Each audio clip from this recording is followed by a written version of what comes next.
CBS News senior national security contributor Michael Morell was acting and deputy director of the CIA. Good morning. Good morning, Norah. We know the suspect's parents were Libyan immigrants and that he had ties to ISIS. What stands out to you about him?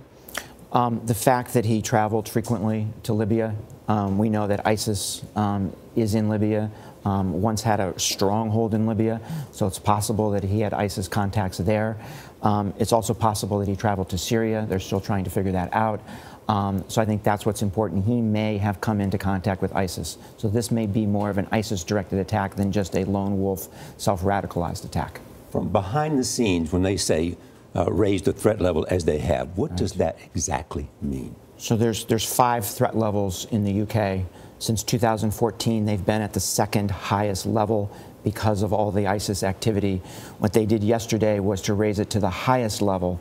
And the reason they did that is because they're not 100% sure that this guy did not act with a bigger group, that he was part of a bigger network.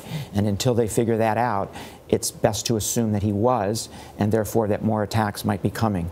We'll see over the next couple of days whether he was part of a network or not.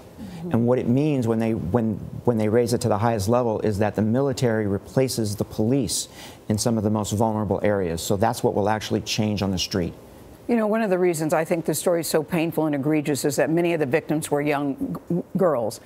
And the bomber had to know that before he went in. Are they trying to terrify people to the point to say, we will take your children? Is that the message? So ISIS has said from the very beginning that women and children are part of the target set, that they don't make a distinction between men, women, and children. And I think that's what we saw here. So I'm not sure he targeted because they were young children, but he didn't care that they were. On the battlefield in both Iraq and Syria, we're seeing gains against ISIS. But does this kind of attack mean that they're strong and that they're continuing to be a huge threat? So we are making significant gains. Mosul will fall probably in the next several weeks, Raqqa possibly by the end of the year. But what's happening is, I think, 2 things. One is ISIS is saying to its followers around the world, don't come to Iraq and Syria anymore. Conduct attacks for us where you live. So that's becoming a stronger message. That may have played a role here.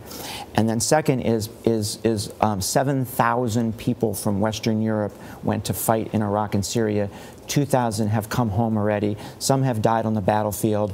But as they get squeezed more and more in Mosul and Raqqa, more and more are going to come home, and that actually raises the threat level. You had to have watched former CIA Director Brennan's testimony yesterday. What's your takeaway from that? So what struck me, Charlie, is that the U.S. government was concerned enough last summer about Russian interference in the election that they had the CIA director make contact with his Russian counterpart and tell them to stop. And the Russians clearly didn't. So my question is, what did the Obama administration do after that, after they learned that the warning had fallen on deaf ears? Well, it appears they did nothing. It appears they did nothing. Michael Morell, thank you, as always. Welcome.